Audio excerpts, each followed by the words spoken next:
Fuego Cruzado, donde tarde o temprano todos somos protagonistas.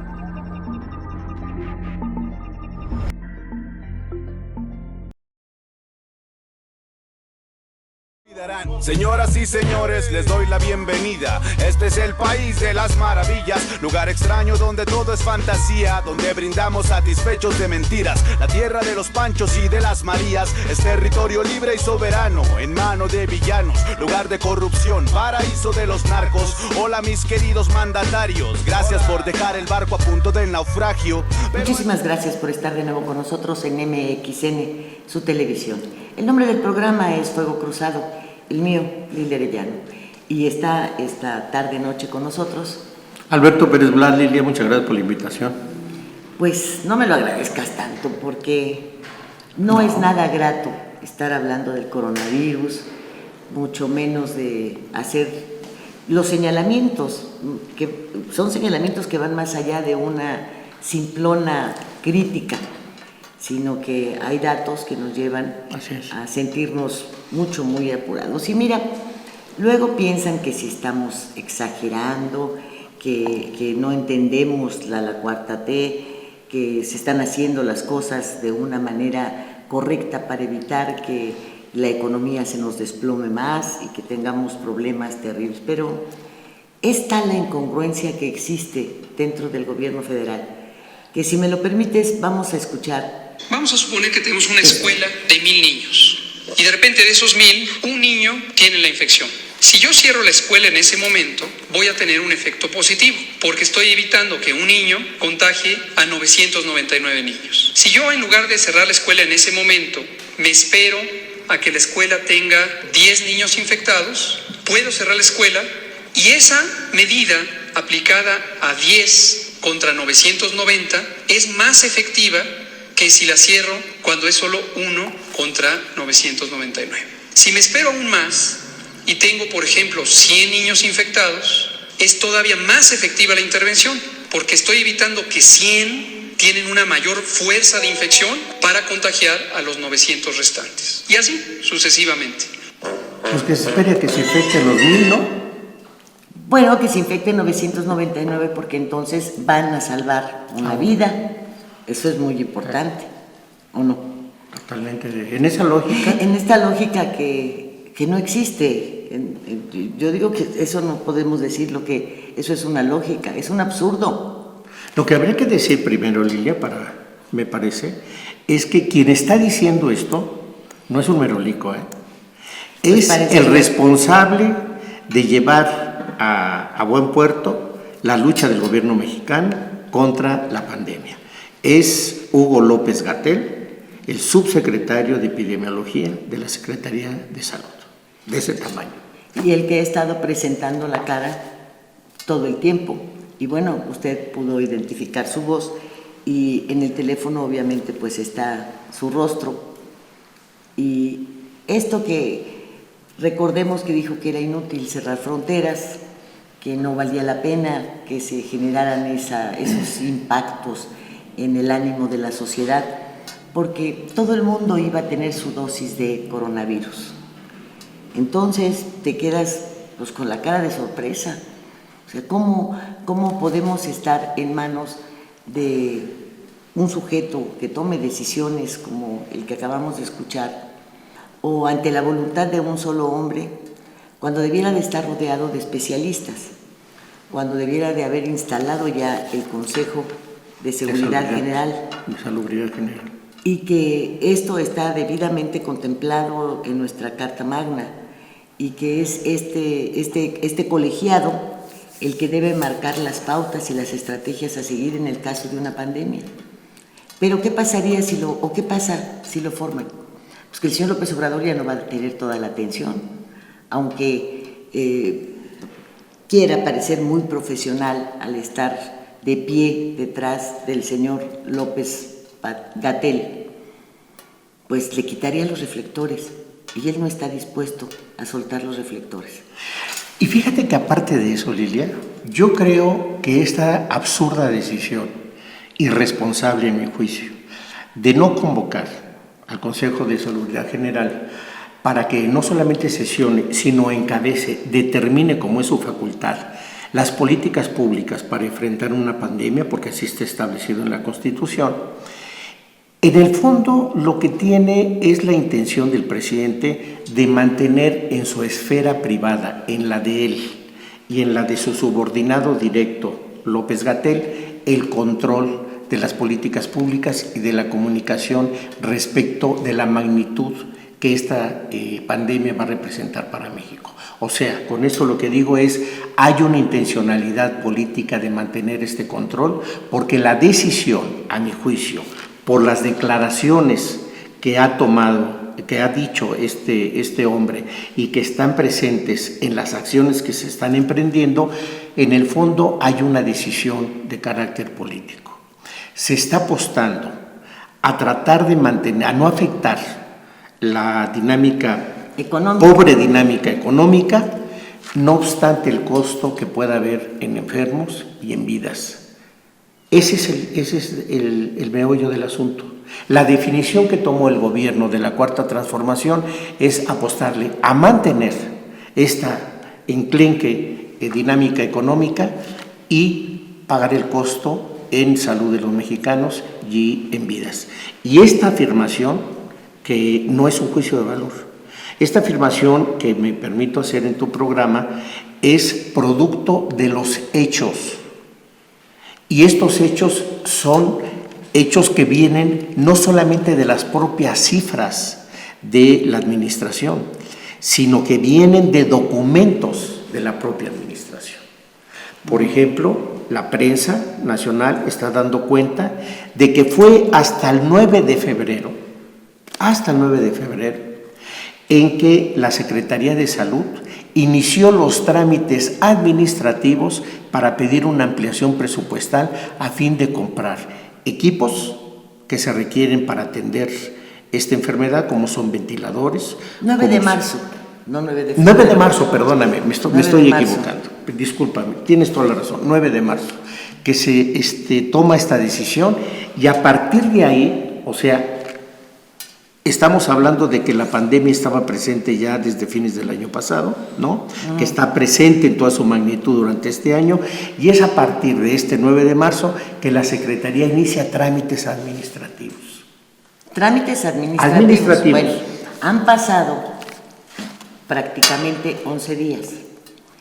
Entonces, ya en este día 11 se dan el lujo de decir que ya mandaron medicamentos y que ya mandaron tapabocas y que ya mandaron equipo a diferentes estados.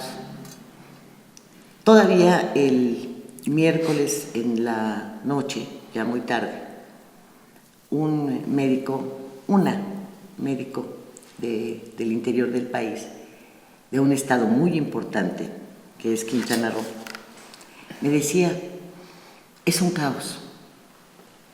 En el Hospital General no tenemos nada, pero además no sabemos qué ruta están siguiendo, ni los médicos ahí dentro, hacia dónde están enviando a quienes podrían ser candidatos o son candidatos a esta epidemia.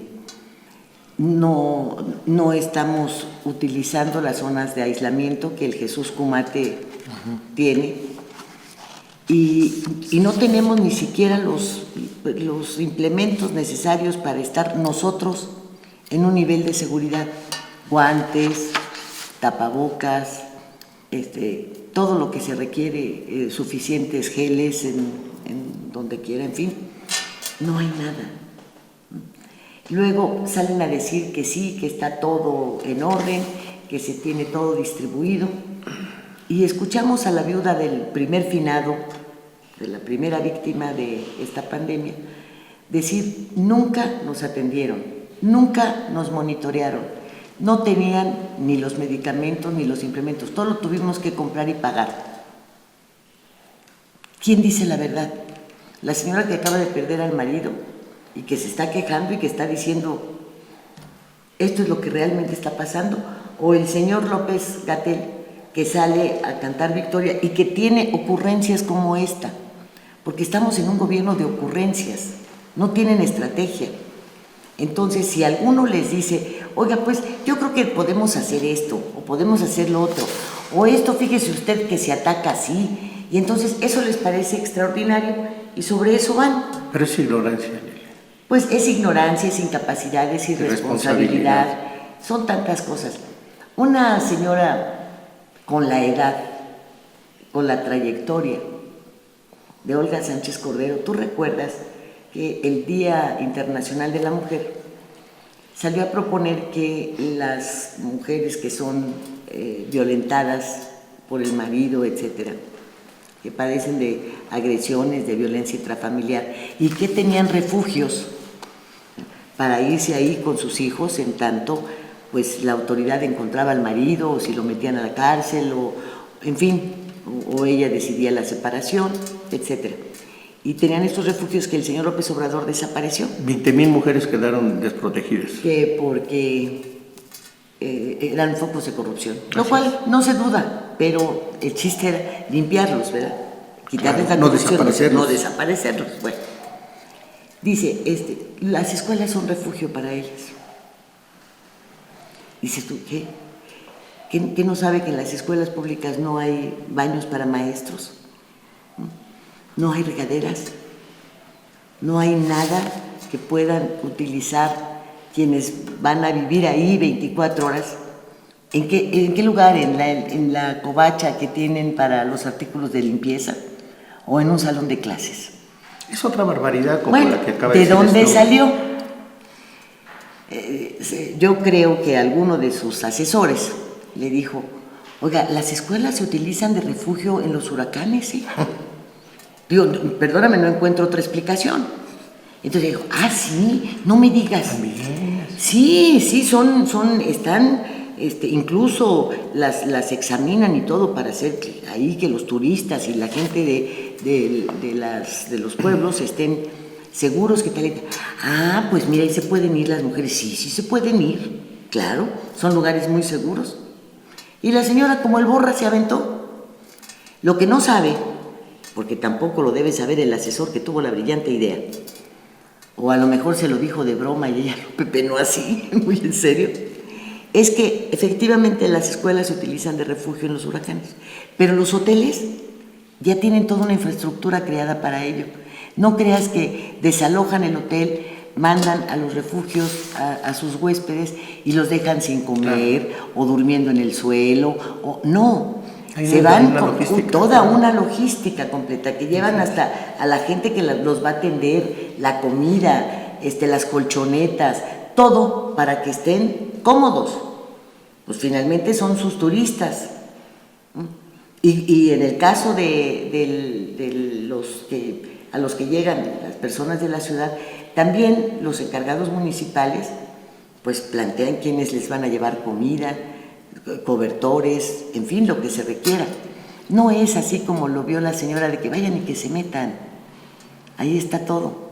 No, hay hasta sanitarios que se ponen ahí, de estos que utilizan portátiles, en fin, tienen una serie de medidas, tienen toda una estrategia diseñada para ello. Pero seguramente alguien le dijo, oiga, pues si los usan de refugios para los huracanes, pues hay que se metan las señoras. Y la señora lo agarró. Como muchas otras cosas, ¿no? Y la lógica de este sujeto. Y si de 1,000 niños, 500 ya se le infectaron, pues pues entonces es más eficaz que si lo hubiera hecho cuando nada más había uno. ¿Qué es esto? Yo aquí creo, Lilia, que, insisto, si lo viéramos estrictamente en función de esta serie de declaraciones y las acciones que ha tomado el gobierno, lo que podríamos pensar es que es un gobierno esquizofrénico, porque en realidad esto te demuestra una esquizofrenia entre la realidad, ¿no? Entre la percepción de la realidad y la realidad misma. Ahora, yo creo que en el fondo hay una preocupación real en el sentido de que el coronavirus vino a ser, digamos que la última etapa de lo que es un proceso ya de descomposición de la cuarta T. La cuarta transformación, ¿será esta como la sea que va a derramar el vaso? Como sea que esto se llame, ¿no? ha venido teniendo una serie de definiciones de carácter político, social, presupuestal, administrativo, que han dado al traste, no solamente, por ejemplo, con el sistema de salud mexicano, ¿no?, que están dando al traste con el sistema educativo mexicano. Recordemos las famosas 100 universidades, Patito, como la gran respuesta para el reto de la educación superior en México. Recordemos esta bonanza en la cual hoy la Coordinadora Nacional del Magisterio está con recursos económicos dados por el gobierno directamente, con los cientos de plazas para sus militantes. O sea, estos tropezones, uno tras otro, que ha tenido la Cuarta Transformación desde su origen, y que en este inicio de año tuvo su cúspide cuando se les cayeron en los primeros 2 meses del año, 3 meses del año, todos los supuestos económicos que iban a regir el ejercicio presupuestal de 2020.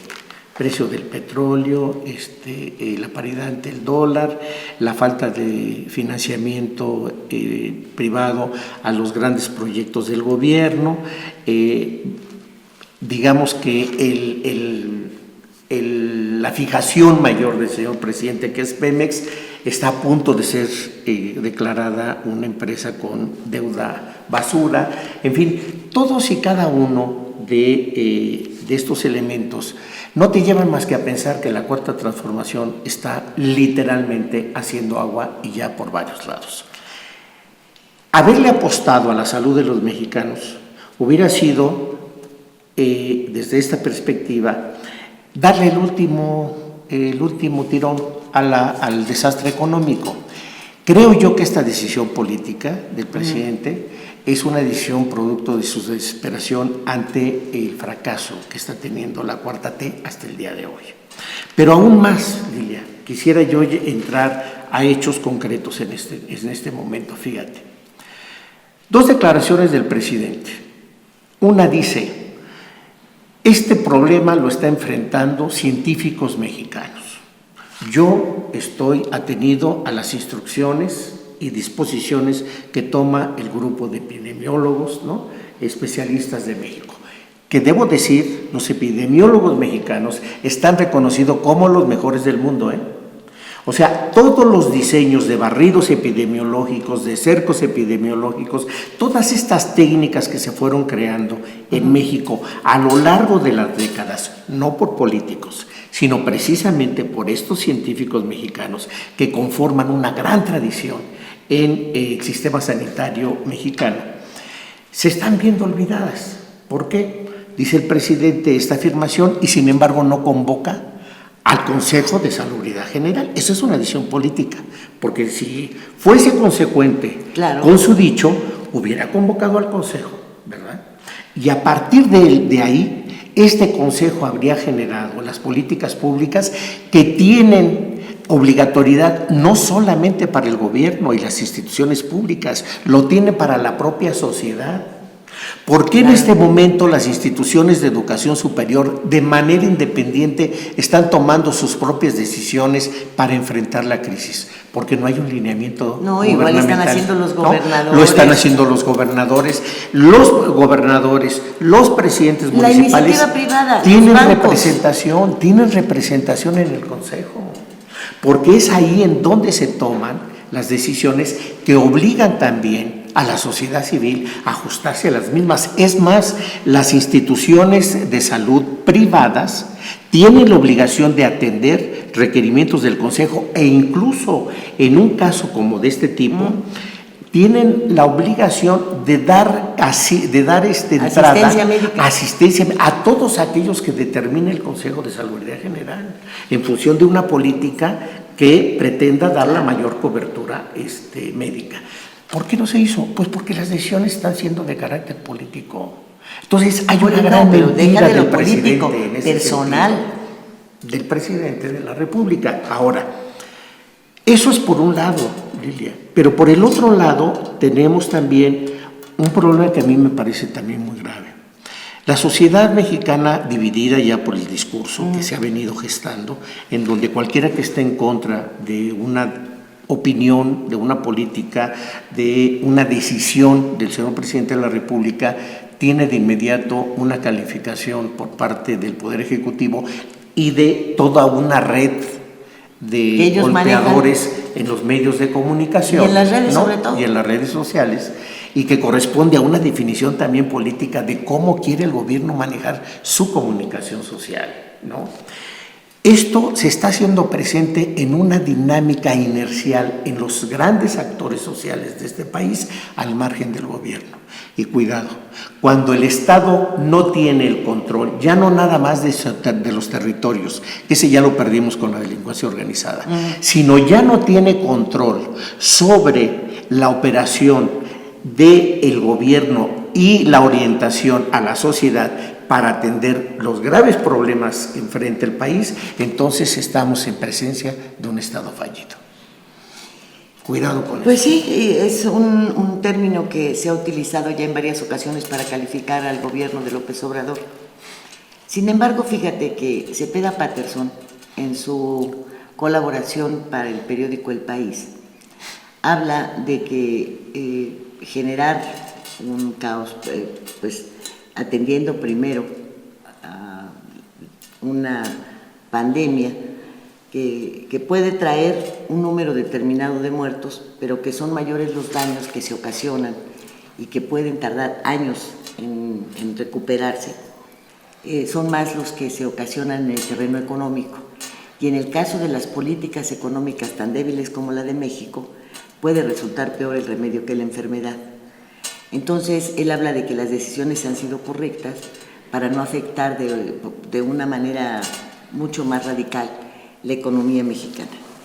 Dice que porque solo faltaría que le dé un balazo al pie, que cuando del otro ya, porque del otro ya cojea, ¿no?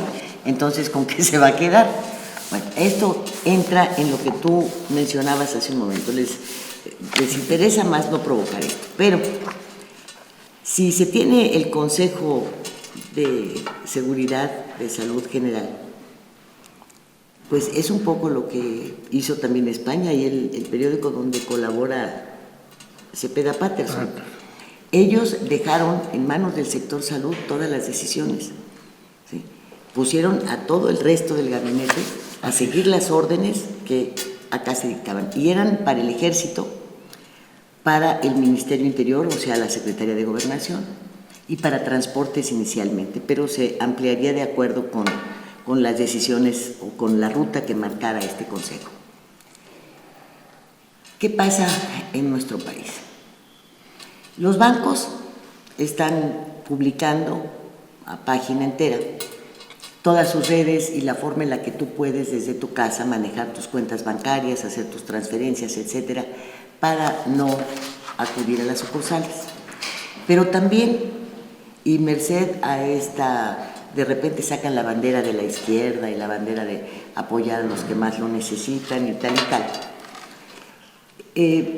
Yo creo que los banqueros dicen, bueno,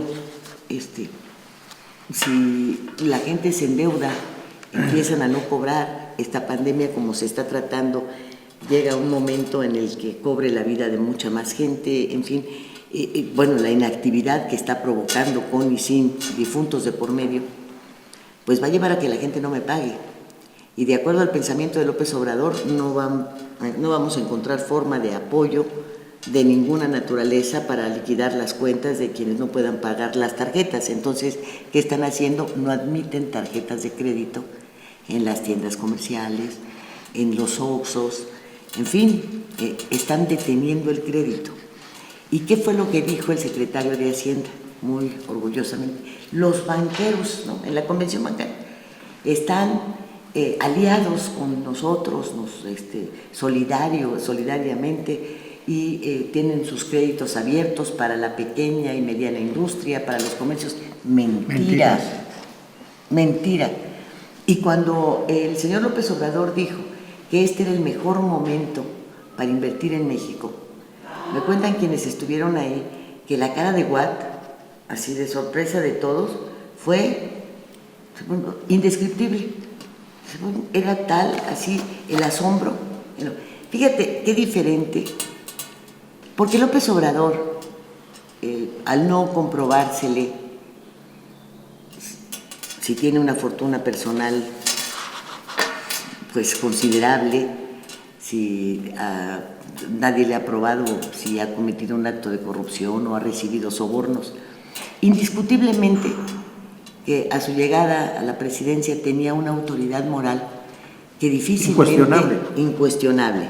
Y tal vez la siga manteniendo, porque, repito, no con tanto enemigo como él dice que tiene, pues alguno ya le hubiese descubierto un cochupo y lo hubiese dado a conocer, ¿verdad? Entonces, o no existe o él ha sido lo suficientemente hábil para que no se le encuentre.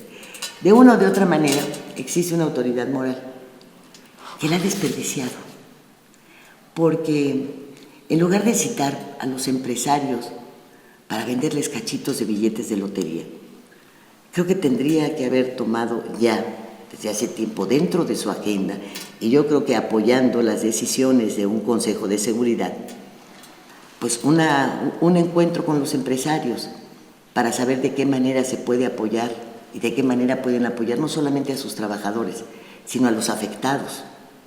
De qué manera ellos podrían dar donaciones de aparatos para respiración, ¿no? De estos respiradores que se requieren, quienes podrían donar muchos, bueno, las dosis que valen 1,700 pesos cada dosis, en lugar de estarles pidiendo que compraran cachitos de billetes de lotería. ¿Qué vamos a hacer para sacar adelante, no a estos que reúne en Palacio Nacional, sino a los cientos, a los miles de pequeños y medianos empresarios, industriales, comerciantes? ¿De qué manera consideran que se les puede apoyar? Tener que hacer algo, reunirse con la banca para lo mismo. También con el radio y la televisión, él no tiene que estarse exponiendo a estas alturas. O sea, al país, a nadie nos beneficia si al señor López Obrador se infecta o le pasa algo.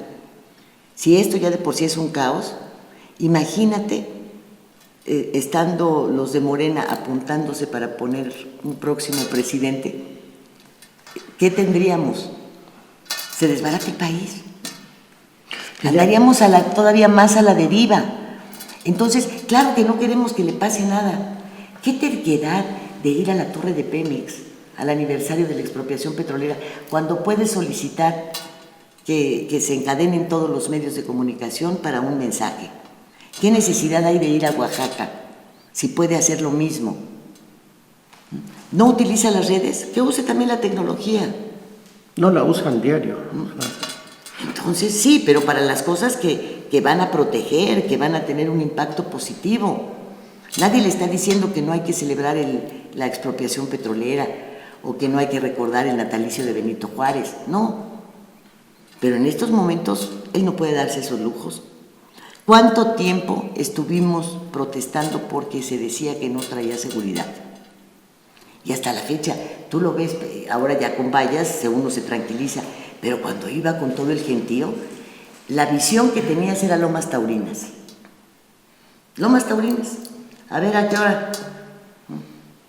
Y ahí sí, para los que simpatizan, para los que no simpatizan, para los fanáticos de López Obrador, para los críticos, a nadie le gustaría que le pasara algo a este señor. Nada. Porque el caos sería mayor. Y si me permites que nos vayamos a un corte. Con mucho gusto. Gracias, Lidia.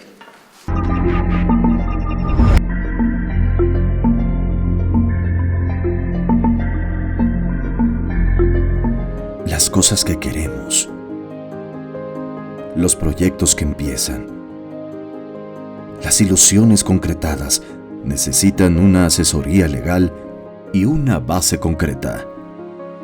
Notaría 64. Respaldamos tus actos legalmente.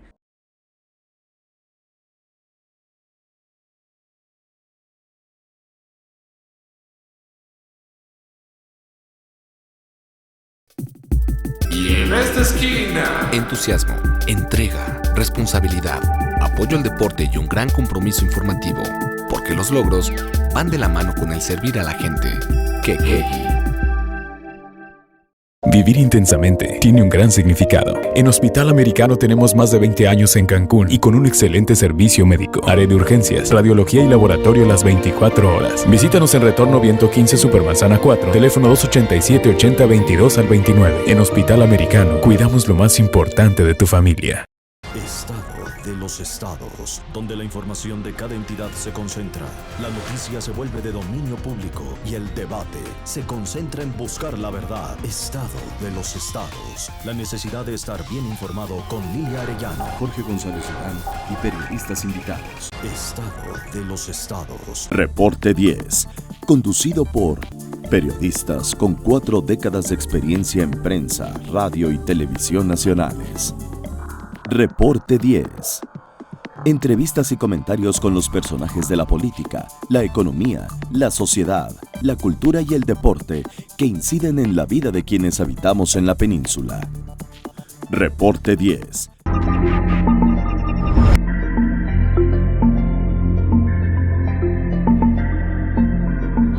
Muchas gracias por continuar con nosotros en este Fuego Cruzado, en el que, bueno, pues usted sabe que el tema del momento es la pandemia provocada por el coronavirus. Lidia, hay un dato que yo quisiera aportar a quienes nos dan el favor de su atención en relación con esta postura que Patterson plantea en el país en relación a que tomar las medidas que corresponden al concepto de sana distancia que han empleado en otros países y al cual, si tú me lo permites, quisiera referirme en este momento, sería darse un balazo en el pie del presidente. ¿Por qué no coincido con Patterson?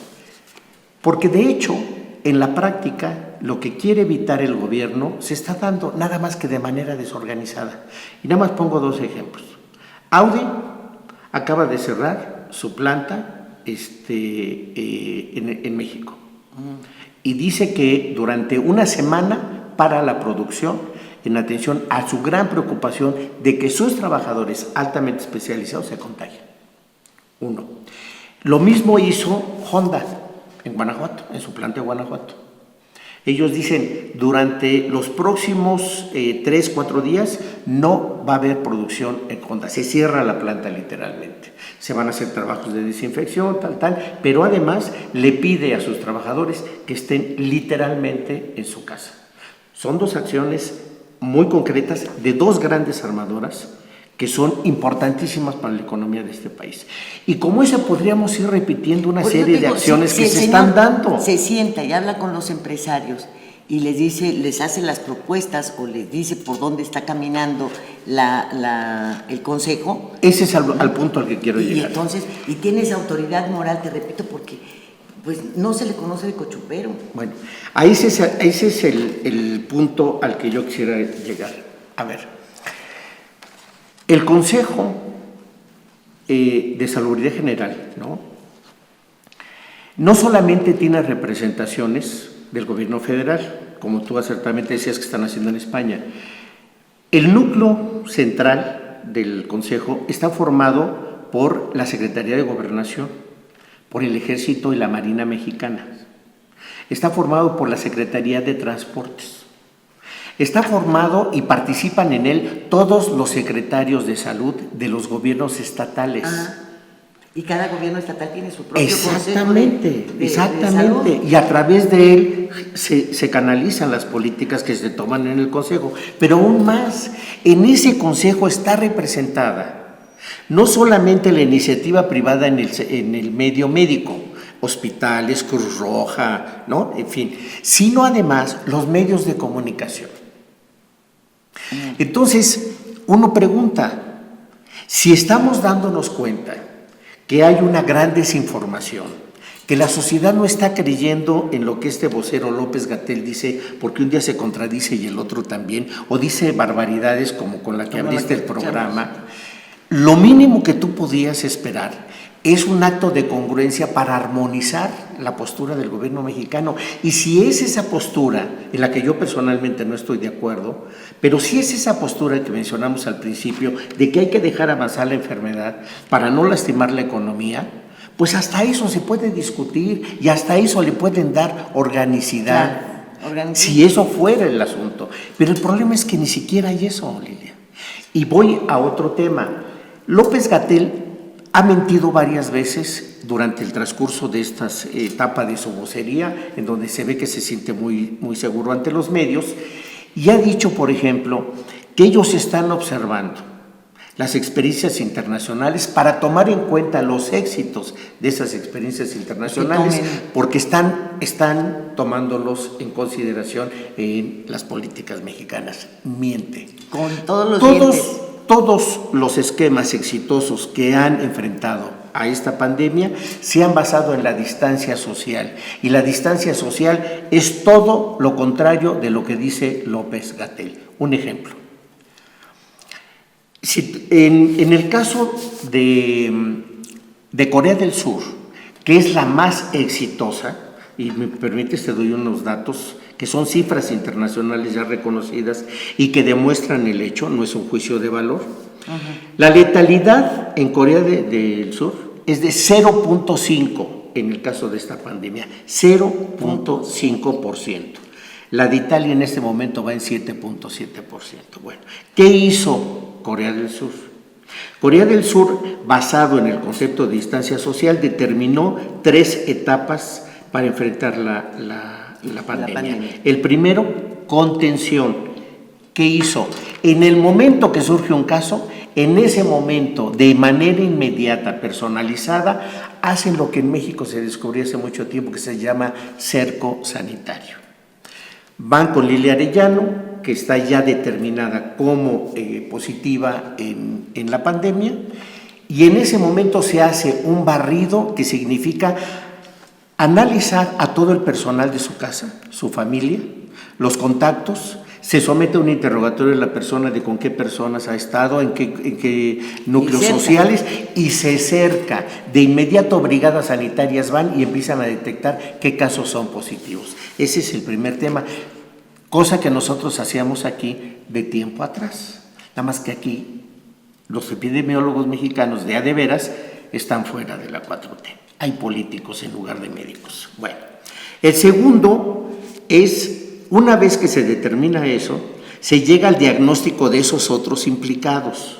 Y entonces en este diagnóstico se hacen todas las pruebas que sean necesarias. Corea ha realizado a la fecha más de 200,000 pruebas.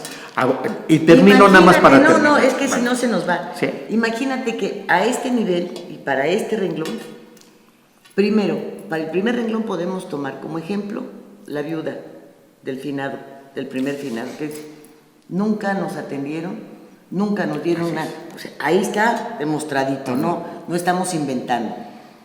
Para el segundo punto, ahí está la señora Xochitl Gálvez señalando que además dónde estuvo su hija, la posibilidad de que ahora que presenta algunos síntomas tenga coronavirus, el hecho de que su hijo haya estado en contacto con ella.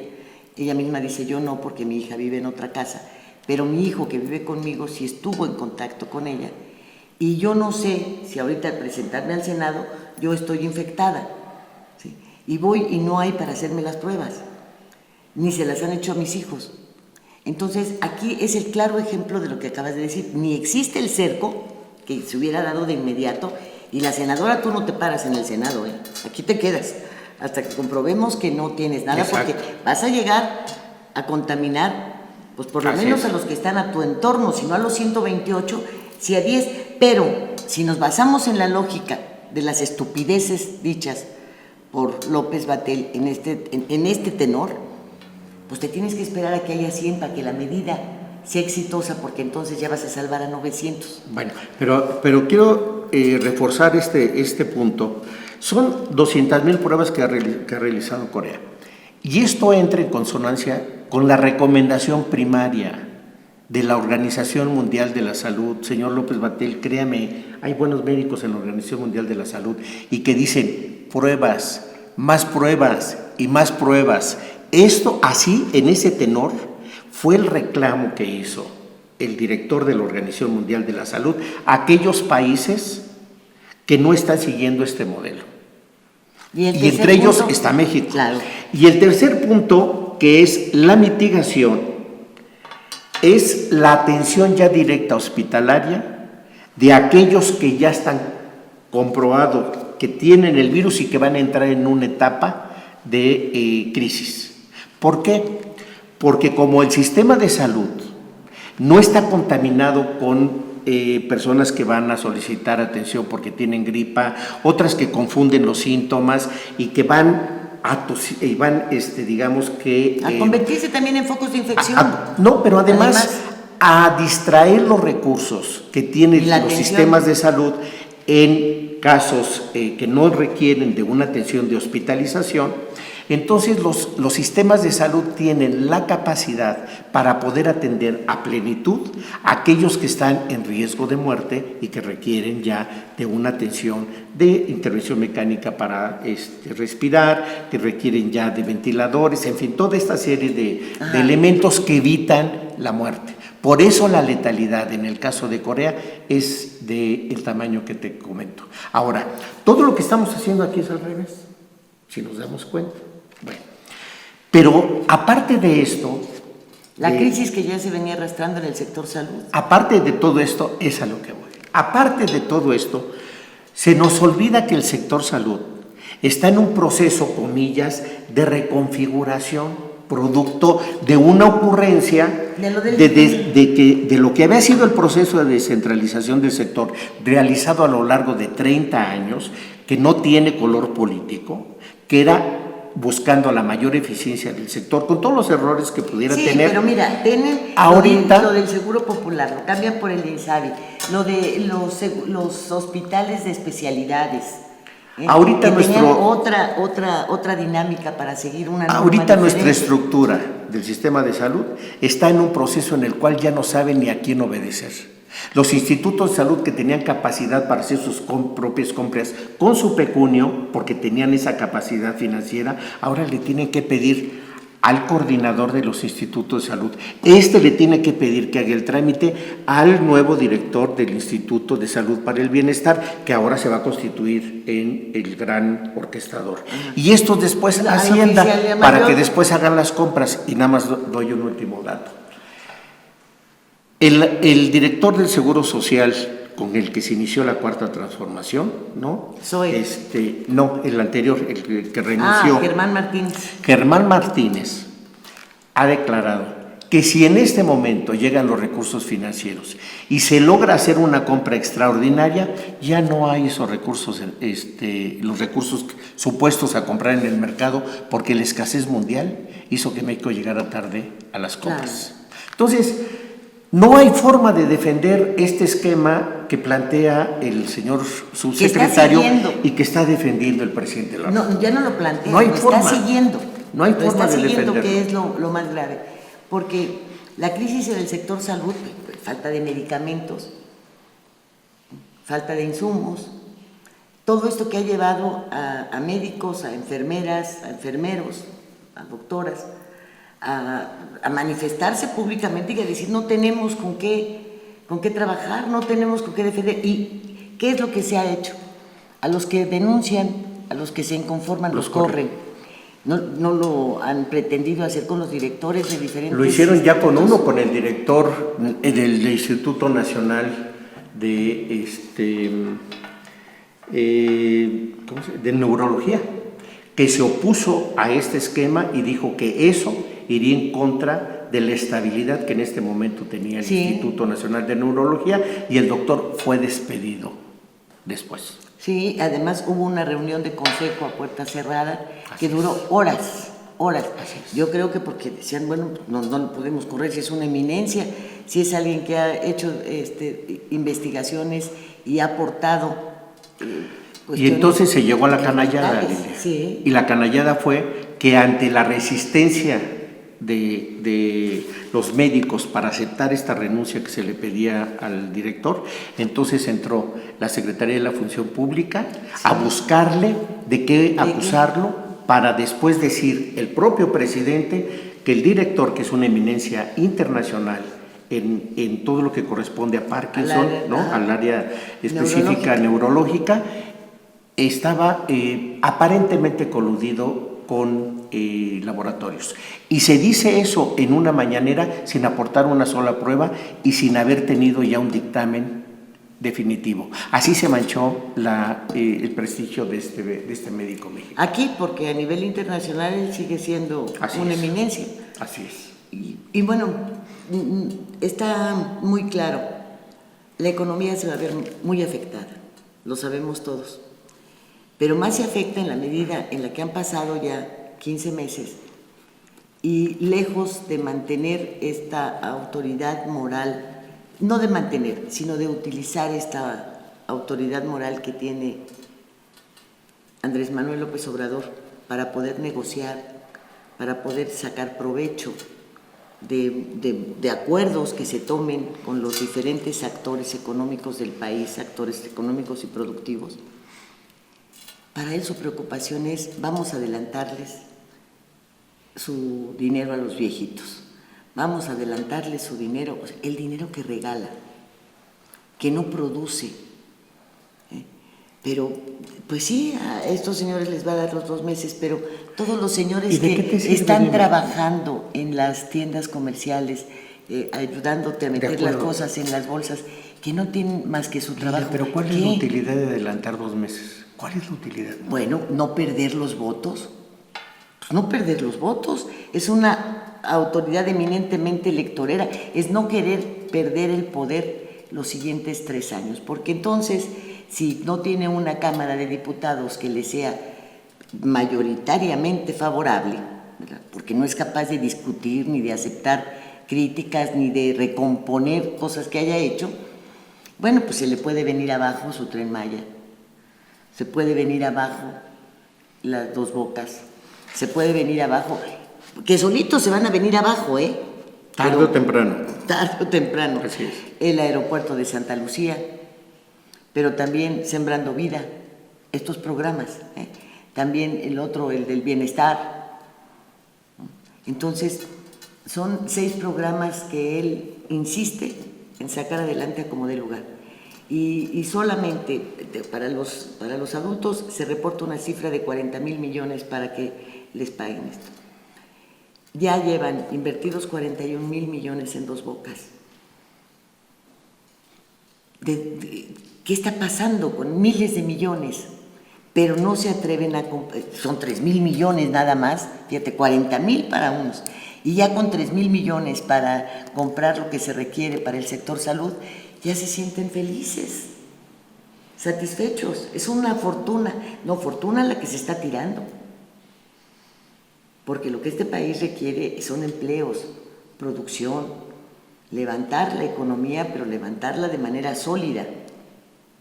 No con esto que es una dádiva, insultante además.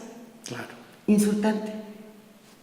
Sobre todo para la gente joven que debería de poner en esta temporada toda su fuerza de trabajo, de mano de obra, de esto en empleos que generara el gobierno a través de la creación de infraestructura necesaria, suficiente y confiable para que la iniciativa privada invierta.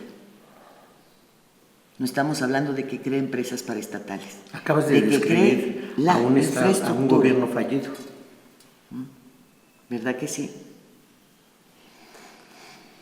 Así ¿Y es. qué vamos a hacer? Porque escuchamos conocidos nuestros, etcétera, que advierten que van a tener que cerrar sus negocios, los despachos de abogados.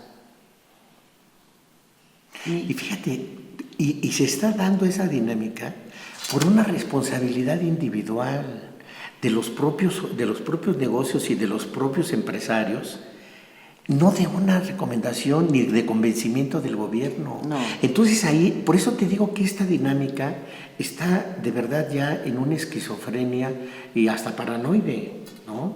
Porque por un lado está una realidad que cotidianamente se hace presente y por la otra un discurso que no solamente no reconoce esa realidad, sino que se recrea en algo inventado.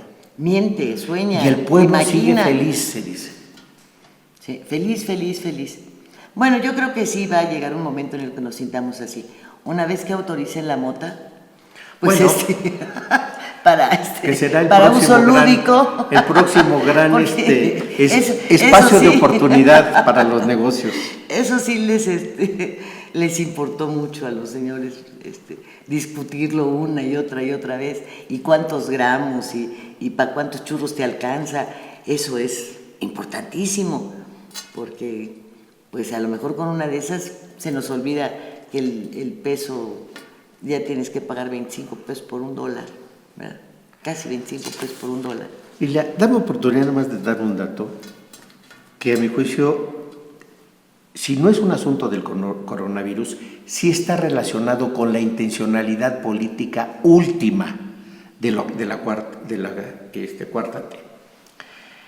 En todo este mare magnum de información y en todo este mare magnum en la cual la discusión se está centrando en este tema, los diputados de Morena aprovechan este vacío legislativo y meten una modificación a la Constitución que les va a permitir, fíjate qué mezquindad política, en este espacio, que es un espacio de emergencia para la sociedad mexicana, meten una reforma constitucional que les va a permitir poderse reelegir sin renunciar a los beneficios de seguir siendo diputado.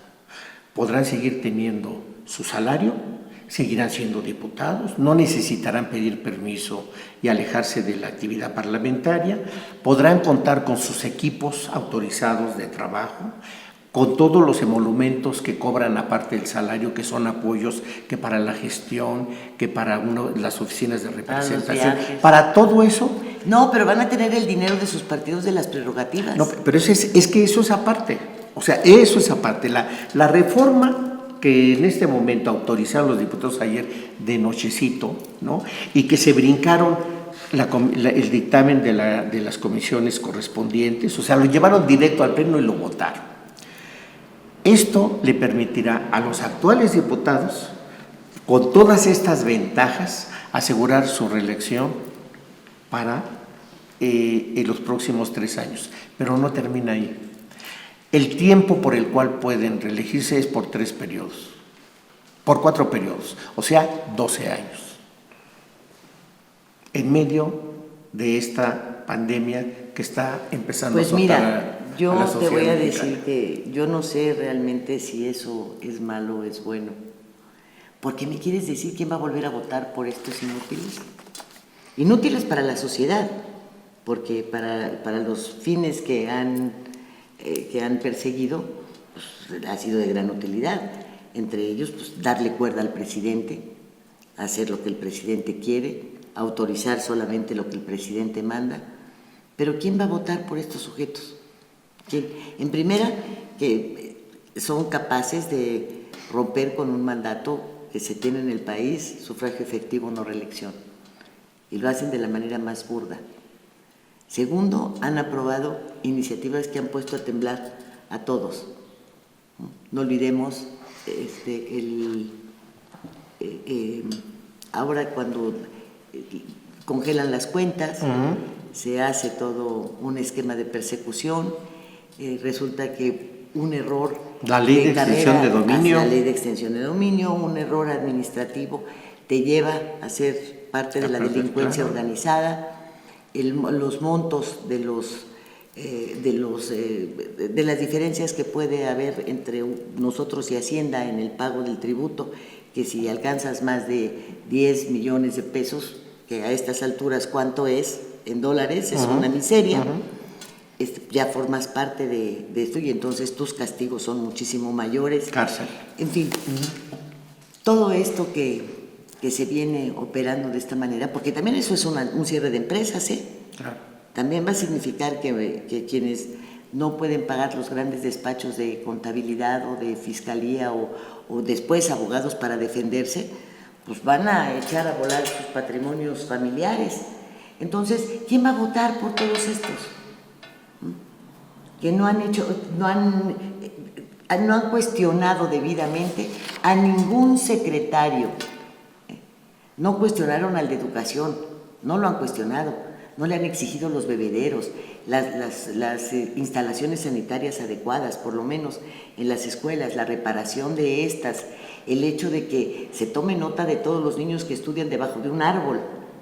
No le preguntan nada. No le han exigido tampoco que tenga un plan, un proyecto de educación básica, ya no vayamos a la universidad, básica, que pueda establecerse por un periodo largo, no que vaya de acuerdo a quién fue mejor presidente o peor presidente en opinión del que está en turno, sino, bueno, congruencia en la historia, nada, no ha habido nada.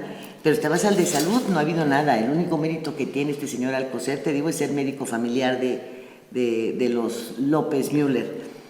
¿En qué momento han cuestionado debidamente al comisionado de seguridad, al señor Alfonso Durazo?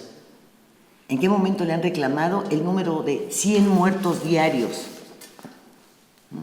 En México la pandemia más grave que tenemos es la de la incapacidad del gabinete. Es brutal. Entonces no han servido para nada. Otra vez se tiene un año, 15, 17, 18 meses pagándoles el sueldo a 500 diputados, a 128 senadores, más toda la parafernalia que tienen de secretaria, chofer, asesores, etcétera, etcétera, para nada. Ojalá que pretendan reelegirse. Pero yo quiero ver quién va a votar por ellos. Lo interesante aquí también es reconocer que la intencionalidad política de esto es la preservación.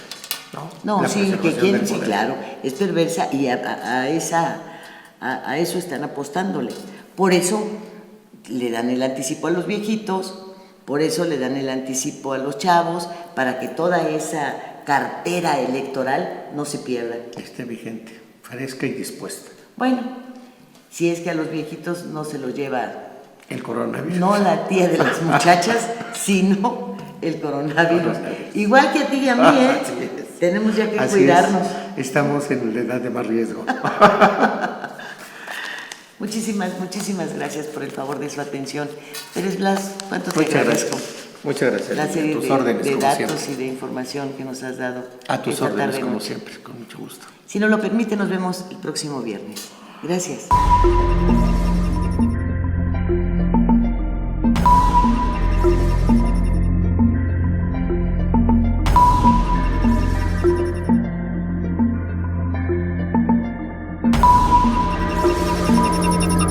Fuego Cruzado, donde tarde o temprano todos somos protagonistas.